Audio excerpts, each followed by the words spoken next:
power bank ដែលសាក wireless លឿនមានខ្សែ Type C មាន stand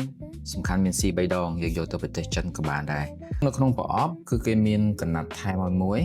សភៅណែនាំសម្រាប់ power bank នេះគឺមានទំហំ 10000 mAh Maxell ឆក់ខ្លាំងសំខាន់ Maxell របស់គេគឺ G2 សម្រាប់ version ក្រោយណាអញ្ចឹងវា support បាន15 W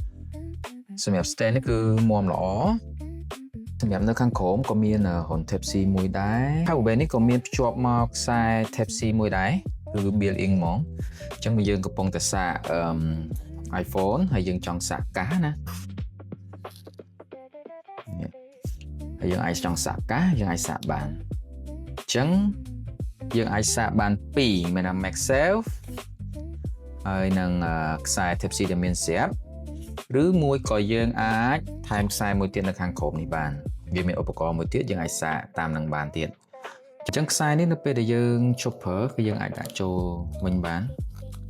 ហើយគេ design មកគឺមើលទៅវាស្មើស្អាតល្អសឹងតែថាអត់មានខ្សែហ្មងណា CE ក៏មាន C 3 ដងក៏មានអញ្ចឹងយើងចង់យកទៅប្រទេសណាក៏បានដែរ power bank នេះ